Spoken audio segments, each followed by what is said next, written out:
नमस्कार, आपले सर्वांचे आपल्या चॅनलमध्ये स्वागत आहे. आपण ह्या चॅनलवर इंग्रजी शिकणार आहोत अगदी सोप्या पद्धतीने.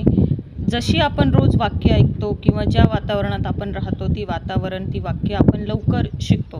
त्या पद्धतीनेच आपण सोपी जी काही वाक्य आहेत ती रोज बघून, ती रोज वाक्य ऐकून, ती वाक्य जी आहे ती आपल्या बोलण्यामध्ये यूज करून, आपण जे काही कम्युनिकेशन करू त्यामध्ये यूज करून आपण अतिशय सोप्या पद्धतीने इंग्रजीचा जो काही प्रवास आहे तो आपण पार पाडणार आहोत.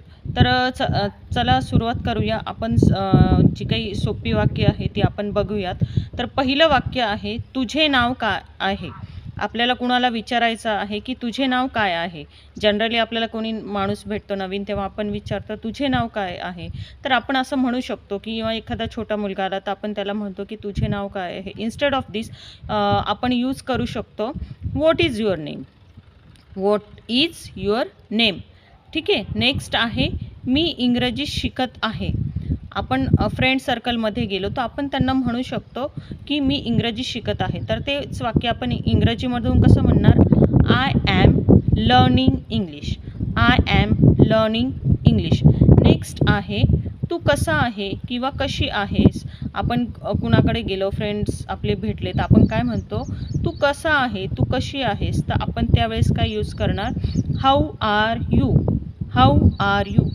मेल असो फिमेल असो त्यासाठी आपण सेम एकच सेंटेन्स वापरणार, हाऊ आर यू. नेक्स्ट आहे, मी ठीक आहे. नेक्स्ट आहे, मी ठीक आहे, धन्यवाद. अशा वेळेस काय म्हणणार आपण? I am fine. मी ठीक आहे आपण म्हणणार आय ॲम फाईन. धन्यवादसाठी आपण यूज करतो थँक्यू. ते तर एकदम इझी आहे, ते प्रत्येकाला माहीतच आहे. नेक्स्ट आहे, आपण खूप वेळ बसलो ग्रुपमध्ये आणि आपण टाईमच विसरलो बघायचं तर आपण काय म्हणतो? अरे वेळ किती झाली आहे आत्ता, वेळ किती झाली आहे. तर आपण काय म्हणणार तेव्हा? What is the time. What is the time. बघितलं ना किती सोपं आहे. नेक्स्ट आहे, मी भारतातून आलो किंवा आले आहे.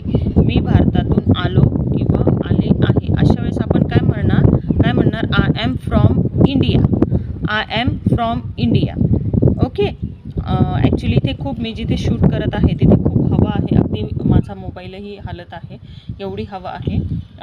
तर नेक्स्ट जे आपले आपण रोज बघतो की आपल्याला कंपल्सरी कोणत्या गोष्टी फॉलो करायच्या आहे, तर त्या आहेत की ही जी सगळी वाक्य जी आहे ती आपल्याला नोटबुकमध्ये एक सुंदरशी नोटबुक करा. त्यामध्ये रोजची ही वाक्य नोट डाऊन करा.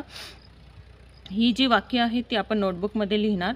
Next step is read it लाऊडली. जेव्हा आपण एखादी गोष्ट जोरात सारखी बोलतो तेव्हा ती आपली लवकर लक्षात राहते. So next is use about sentences daily while talking. Okay. Daily इकडे लिहायचं, तर इकडे झालं माझ्याकडून चुकून. तर ही जी काही वरील सेंटेन्सेस आपण आत्ता बघितली आहे ती जेव्हा आपण बोलतो कोणाशीही तेव्हा कंपल्सरी यूज करा. याची हॅबिट लावा. ही जी काही सेंटेन्सेस आपण बघणार आहोत रोज, त्यामध्ये तुम्ही जेव्हा इंग्लिशची जी काही वाक्य आहे ती जेव्हा इन्क्लूड करायला सुरुवात कराल, त्याची जेव्हा तुम्हाला हॅबिट लागेल ना, तुम्ही लवकरात लवकर मग इंग्लिश शिकण्याचा जो काही प्रवास आहे तो तुम्ही पार कराल. ओके. आय होप तुम्हाला ही जी काही सगळी वाक्य आहे ती समजली आहे. त्याची डेली प्रॅक्टिस करा आणि इंग्लिश जी काही आहे ती इम्प्रूव्ह नक्कीच आपली होईल. सो भेटूयात आपण नेक्स्ट व्हिडिओमध्ये. तोपर्यंत ही इंग्लिश वाक्य नक्की यूज करा आणि इंग्लिश बोलण्याचा नक्की प्रयत्न करा. काळजी घ्या. थँक्यू. बाय.